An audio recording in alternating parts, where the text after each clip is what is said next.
فرزند زہرا یہ حالات برے ہیں۔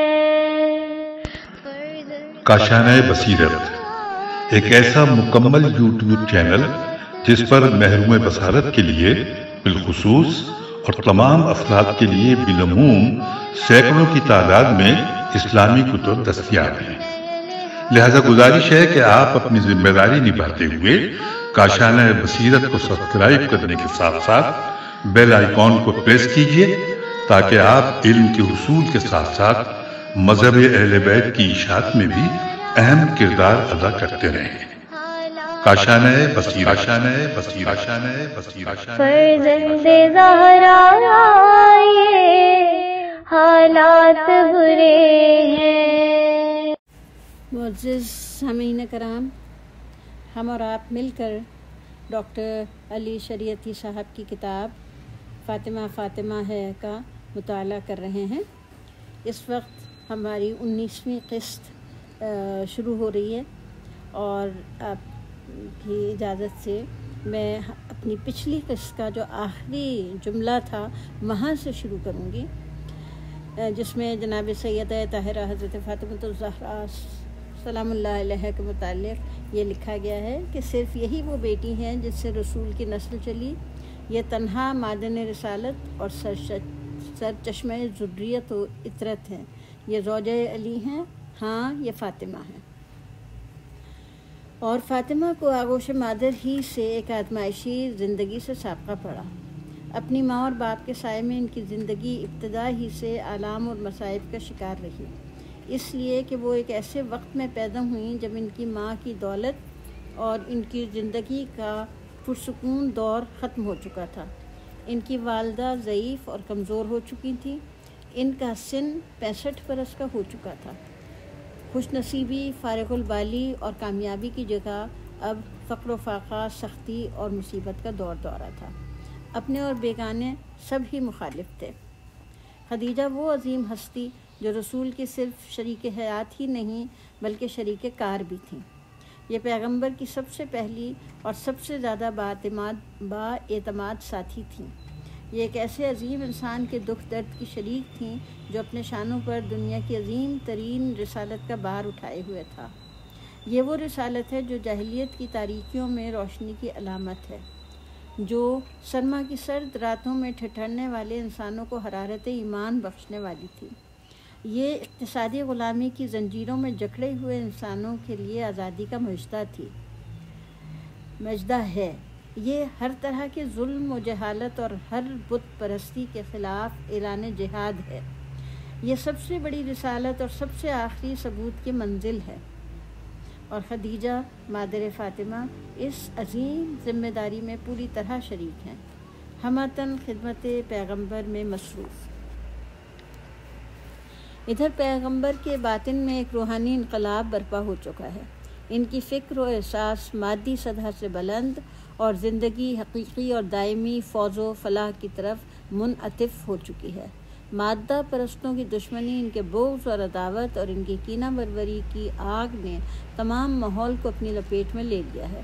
مادر فاطمہ محمد کے مسائل اور ان کی انقلابی تحریک میں منہمک ہیں، اور محمد خود اپنے انقلابی مشن کی طرف پوری طرح متوجہ ہیں۔ ان کا تمام وقت اور تمام توانائیاں پیغام الہی کی تبلیغ اور لوگوں کی بھلائی کی جد و جہد کے لیے وقف ہیں، اور ایسے میں فاطمہ جو اپنی عمر کی اس منزل میں ہیں جہاں انہیں ماں باپ کی محبت اور باپ کی شفقت کی شدید ضرورت ہے، یہ محسوس کرتی ہیں کہ ان کے ماں باپ تو خود ان کی توجہ اور خدمت کے محتاج ہیں، خود ان کی طفلانہ اور معصوم محبت کے طلبگار ہیں۔ انہوں نے دیکھا کہ ان کے والدین کی زندگی کا بیشتر حصہ رنج و مصیبت اور امتحان اور آزمائش کا شکار رہا ہے۔ ان کے والدین کی باہمی محبت رنج و مصیبت کے سائے میں پروان چڑھ کر رفاقت اور خلوص کی انتہائی بلند اور ناقابل شکست حدوں تک پہنچ چکی ہے۔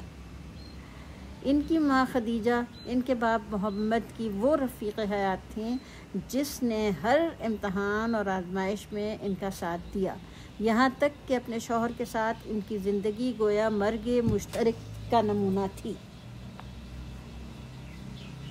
اور ان دونوں کا مشترک گھر ان کے باپ کی بے گھری کا واحد تدارک تھا۔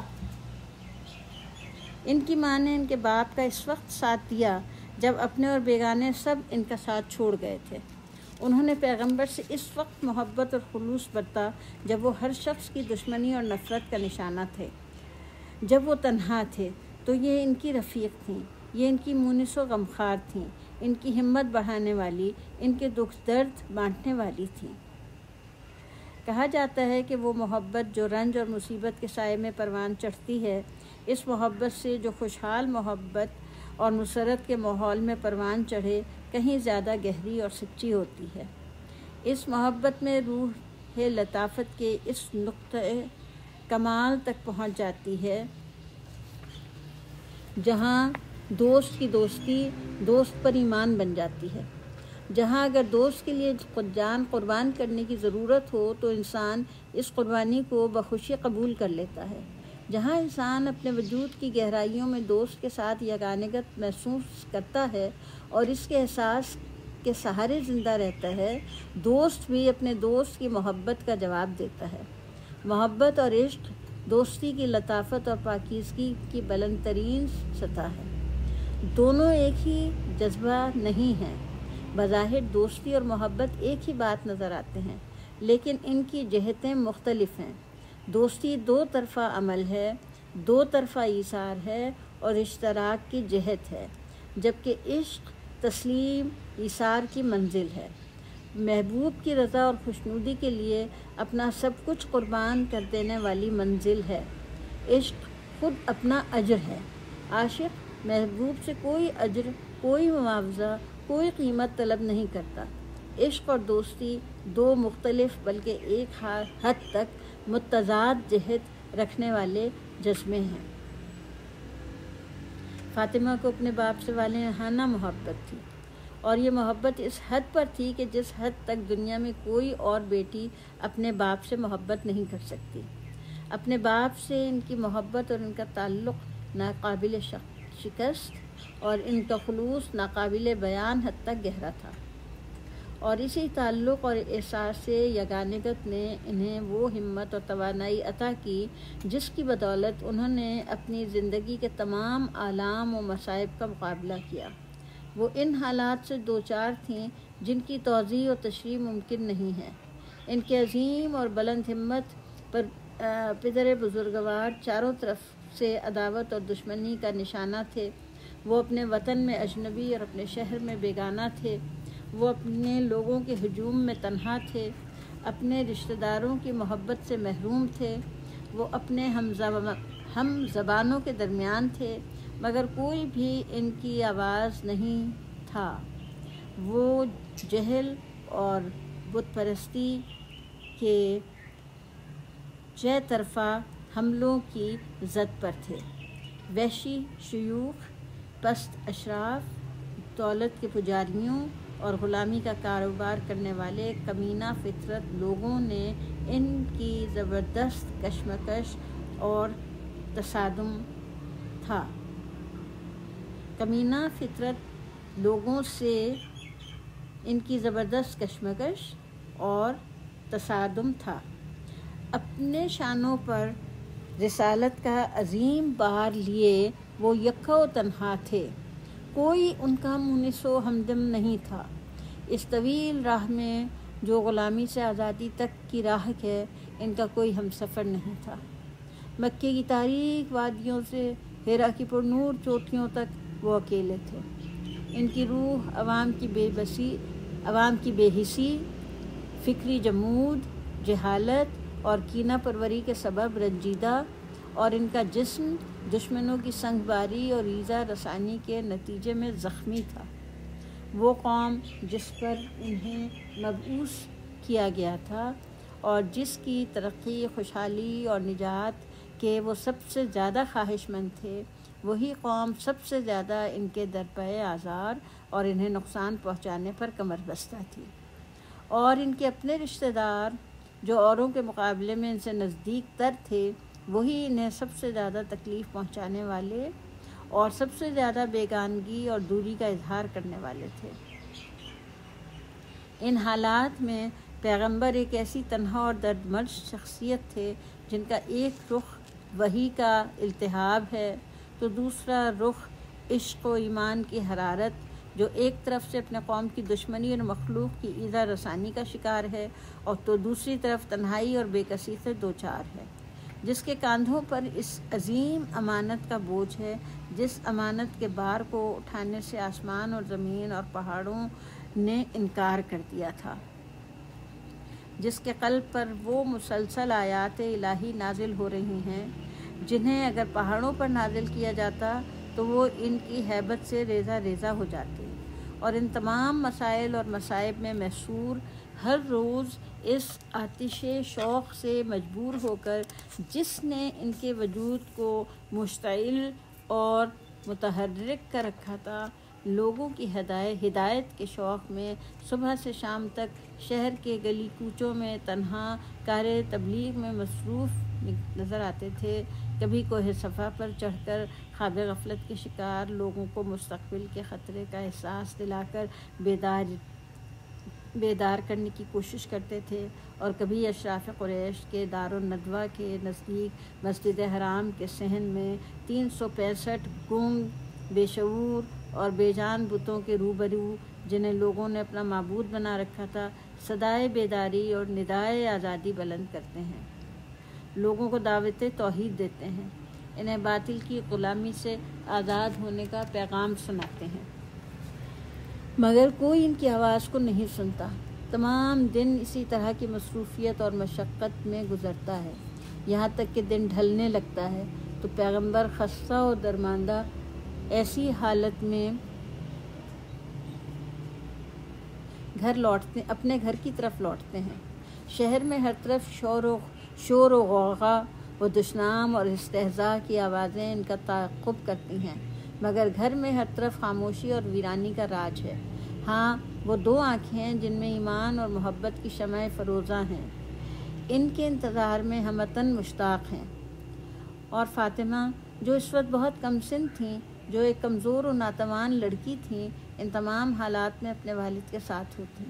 شہر کے ان گلی کوچوں میں جو دشمنوں سے پر تھے، مسجد الحرام میں جہاں پیغمبر کو دشنام اور طنز و استہزاء کا نشانہ بنایا جاتا ہے، ہر جگہ وہ اپنے باپ کے قدم بقدم نظر آتی، کسی ایسے پرندے کی طرح جس کا بچہ آشیانے سے جدا ہو کر خونخوار اور وحشی جانوروں کے پنجے میں پھنس گیا ہو۔ وہ اپنے باپ کے لیے مضطر اور بیتاب نظر آتی، وہ تنہا اپنے باپ کی محافظ تھیں، وہ اپنے کمزور وجود کی تمام توانائیوں کے ساتھ اپنے باپ کو اپنے حصار عافیت میں لینے کی کوشش کرتی اور اپنے کمزور بازوؤں کو اپنے عظیم مگر تنہا باپ کے گرد حمائل کر دیتی، اپنی نازک انگلیوں سے جو لطف و محبت کا مجسمہ تھیں، اپنے پدر بزرگوار کے سر اور ہاتھوں کو خون سے پاک کرتی، ان کے زخموں کو دھوتی، اپنے معصوم کلمات سے اس مرد بزرگ کو جو کلمات خدا کا حامل تھا تسلی دیتی، اور پھر اس تنہا اور غمزدہ عظیم شخصیت کو واپس گھر لے آتی اور اپنے غمزدہ باپ اور ماں دونوں کے لیے تسکین اور راحت کا سامان فراہم کرتی۔ جب پیغمبر سفر طائف سے اس حالت میں واپس لوٹے کہ ان کا تمام جسم لہو لہان تھا، تو اس وقت فاطمہ ہی تھیں جنہوں نے گرم جوشی سے ان کا استقبال کیا اور اپنی طفلانہ باتوں اور معصومانہ تسلیوں کے ذریعے ان کی دلدہی کی، ان سے اس قدر ہمدردی اور محبت کا اظہار کیا کہ پیغمبر اپنے زخموں کی تکلیف بھول کر بیٹی کی باتوں اور اس کی محبت سے لطف اندوز ہونے لگے۔ پھر شیب ابو طالب کے 3 سالہ دور قید و تنہائی میں یہ بیٹی اپنی غمزدہ اور ضعیف ماں اور اپنے رنجیدہ اور محصور باپ کی ہر طرح خدمت اور دلجوئی کرتی رہی، اور اس آزمائشی دور میں آپ نے بھوک، پریشانی، سختی اور تنہائی کی بے شمار مصیبتیں خندہ پیشانی سے برداشت کی۔ پھر جب آپ کی مادر گرامی خدیجہ اور رسول کے ام بزرگوار ابو طالب اس دنیا سے اٹھ گئے اور دونوں کی وفات نے رسول کی زندگی میں ایک وحشتناک خلا پیدا کر دیا، تو یہ فاطمہ ہی تھیں جنہوں نے اپنی بے مثال محبت سے اس خلا کو پر کیا۔ یہ وہ دور تھا جب پیغمبر ہر طرف سے بے یار و مددگار ہو گئے تھے۔ نہ شہر میں ان کا کوئی محافظ اور رفیق تھا اور نہ گھر میں کوئی مونس و غمخوار۔ اس تنہائی اور بے کسی کے احساس کا مداوع فاطمہ نے اپنی محبت اور خلوص اور جذبہ ایثار سے کیا۔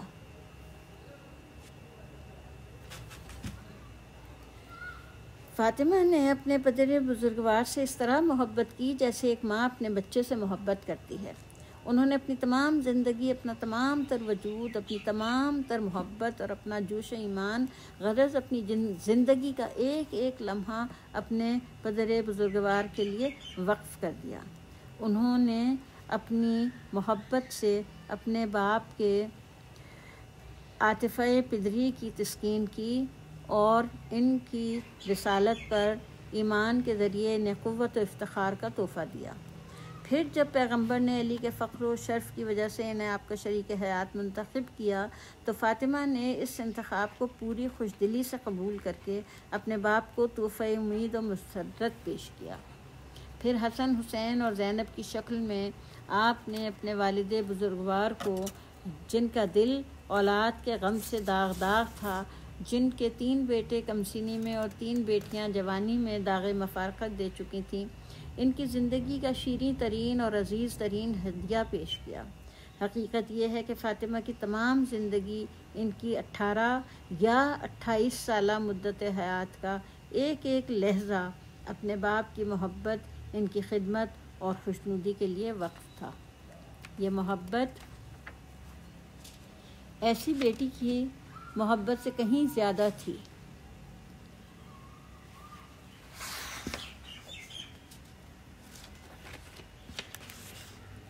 یہ محبت ایک بیٹی کی محبت سے کہیں زیادہ تھی۔ یہ تعلق رسمی ایمان اور عقیدت سے زیادہ گہرا اور خالص تھا۔ یہ محبت کے عام سطح سے بہت بلند تھی۔ ان زرین اور پاکیزہ جذبات کی جڑیں بہت گہری تھیں۔ فاطمہ نے اپنے وجود کا تار و پود انہی سنہرے تاروں سے بنایا تھا اور انہوں نے انہی احساسات کے ذریعے خود کو پدر بزرگوار کے جسم و جان کے ساتھ مربوط اور پیوستہ کر لیا تھا۔ ان کا وجود، ان کی زندگی میں اور اس کی تمام معنویت یہی تعلق تھا جو انہیں اپنے والد سے تھا، اور یہ تعلق اتنا ہمہ گیر اور ہمہ جہت تھا جس کی تشریح ممکن نہیں ہے۔ اور اب موت کی تلوار نے ناگہاں ان تمام رشتوں کو قطع کر دیا ہے۔ فاطمہ اب اپنے باپ سے بچھڑ گئی ہیں، اب انہیں اسی خلا میں زندگی گزارنی ہے۔ فاطمہ کے دل نازک اور تن ضعیف پر یہ ضرب غم کس قدر ہولناک تھی، اس کا اندازہ لگانا مشکل ہے، اس لیے کہ یہ وہ بیٹی ہے جس کی زندگی اپنی باپ کی محبت اور ان کی رسالت پر ایمان تھا۔ فاطمہ اپنے باپ کے لیے اور ان کے حوالے سے زندہ تھی، اور اب موت نے ان کے باپ کو ان سے چھین لیا تھا۔ کون بتا سکتا ہے کہ ان کے لیے ان کے باپ کی رحلت کس قدر ہولناک اور سنگین سانحہ تھی۔ یہ محض امر اتفاقی نہیں تھا کہ پیغمبر نے بستر مرگ پر صرف ان کو تسلی دینا ضروری سمجھا تھا تاکہ وہ فرقت پدر کے صدمے کو برداشت کر سکیں، اور یہ تسلی بھی کیسی عجیب تھی، یہ خود فاطمہ کی موت کا مژدہ تھا۔ فاطمہ نے انہیں یہ خوشخبری دی تھی کہ وہ دوسری دنیا میں سب سے پہلے اپنے باپ سے جا کر ملے گی۔ یہی وہ تسلی تھی جس نے بیٹی کو اپنے باپ سے جدائی کا صدمہ برداشت کرنے کی ہمت عطا کی۔ فاطمہ کے لیے یہ وہ شدید ترین ضرب غم تھی جو کسی انسان کے دل پر لگ سکتی ہے۔ قدرت نے انہیں عظیم غم سے دوچار کیا تھا جس سے زیادہ اور کوئی صدمہ ممکن نہیں ہو سکتا تھا۔ ان کے لیے ان کے باپ کی موت کا غم بہت بڑا غم تھا، مگر ابھی وہ اسی غم کو پوری طرح سہار بھی نہیں سکی تھیں کہ حالات نے ایک دوسرے صدمے سے دوچار کر دیا۔ یہ دوسری ضرب غم پہلے غم کی طرح شدید نہ سہی، مگر یہ زخم شاید پہلے زخم سے زیادہ گہرا تھا۔ فاطمہ پر نہایت کم وقت میں پے در پے غم کے 2 پہاڑ ٹوٹ پڑے۔ ابھی وہ پدر فرقت پدر کے صدمے سے بے حال تھیں کہ انہوں نے سنا کہ کسی اور کو جانشین پیغمبر منتخب کر لیا گیا ہے۔ اس بات سے کیا فرق پڑتا ہے کہ اس منصب پہ کس شخص کو منتخب کیا گیا؟ بہرحال جو کوئی بھی ہو وہ علی نہیں ہے۔ اب ہر بات واضح ہو گئی۔ کیوں پیغمبر نے حجت الوداع سے واپسی پر مسلمانوں کے تمام قافلوں کو قبل اس کے کہ وہ اپنی اپنی جگہوں کی طرف لوٹیں غدیر خم میں مجتمع کر کے ولایت علی کا اعلان فرمایا، اور ان سب سے یہ اقرار لے لیا کہ جیسے نبی مولا ہیں ویسے ہی علی بھی مولا ہیں، کیونکہ اسی سفر میں پیغمبر قبل اس کے کہ مدینہ میں وارد ہو سکیں ایک پہاڑی گھاٹی جہاں 12 افراد چھپے ہوئے تھے قاتلانہ حملے کا شکار ہوتے ہوتے بچے، کیونکہ ان لوگوں نے جو کمین گاہوں میں چھپے ہوئے تھے یہ کوشش کی کہ وہ پیغمبر اور ان کے ساتھ علی کو بھی قتل کر دیں۔ یہ سازش واقعہ غدیر کے بعد سامنے آئی، اس لیے کہ اس کا اعلان غدیر سے یقینی تعلق تھا، اس لیے کہ غدیر کے اہم اعلان اور ان کے بعد قتل پیغمبر کی سازش کو اتفاقی حادثہ دیکھ کر نظر انداز نہیں کیا جا سکتا، بلکہ یہ دونوں باتوں میں بڑا قریبی اور گہرا ربط ہے۔ اور پھر پیغمبر نے ان لوگوں کے نام پردہ راز ہی میں رہنے دیے، حالانکہ انہیں قدرت نے اس سازش سے پہلے ہی مطلع کر دیا تھا اور انہوں نے ان لوگوں کو کی کمین گاہوں سے ہٹانے کا حکم دے دیا تھا، مگر پھر بھی انہوں نے لوگوں کے نام افشا نہیں کیے، حالانکہ یہ کوئی معمولی واقعہ نہیں تھا، بالخصوص جب ہم یہ دیکھتے ہیں کہ تاریخ نے پیغمبر کی زندگی کے ہر چھوٹے چھوٹے واقعے کو تفصیل کے ساتھ محفوظ کر لیا ہے، اور اصحاب پیغمبر نے ہر واقعے کی جزیات کو بھی تفصیل سے بیان کیا ہے، تو پھر اس بات پر مزید حیرت ہوتی ہے کہ آخر اس واقعے کی تفصیلات کیوں بیان نہیں کی گئیں۔ پھر ایسا ہوا کہ پیغمبر اپنی زندگی کی آخری جنگ تبوک میں باوجود اپنی پیرانہ سالی کے خود بھی تشریف لے گئے، اور اپنے ان تمام اصحاب کو جو سن رسیدہ بھی تھے اور جن کا فوجی مہموں سے زیادہ سیاسی امور سے تعلق تھا، اپنے ہمراہ اس محاذ جنگ پر لے گئے جہاں روم کی طاقتور سپاہ سے مقابلے میں موت کا شدید خطرہ تھا، لیکن اس موقع پر علی کے ساتھ استثنائی سلوک کیا گیا۔ پیغمبر علی کو ان کی خواہش کے خلاف مدینہ میں ہی چھوڑ گئے، حالانکہ منافق اور یہودی علی پر طعنہ زن تھے، اور حالانکہ علی مرد میدان اور صاحب سیف تھے۔ انہوں نے تمام غزوات میں بے مثال بہادری کے کارنامے انجام دیے تھے، مگر پیغمبر نے علی کو مدینے میں مقیم رکھنے کا فیصلہ کیا اور فرمایا، میں تمہیں مدینے میں اپنے ترکے کی حفاظت کے لیے چھوڑ رہا ہوں، کیا تم اس بات سے راضی نہیں ہو کہ تمہیں مجھ سے وہی نسبت ہے جو ہارون کو موسیٰ سے تھی؟ فرق صرف یہ ہے کہ میرے بعد کوئی نبی نہیں ہوگا۔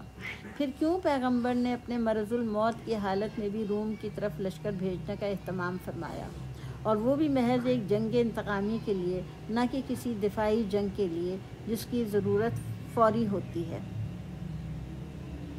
پھر کیوں پیغمبر نے حکم دیا کہ حضرت ابوبکر، حضرت عمر اور دوسرے بزرگ اصحاب اور سیاستدان اس لشکر کے ہمراہ جائیں؟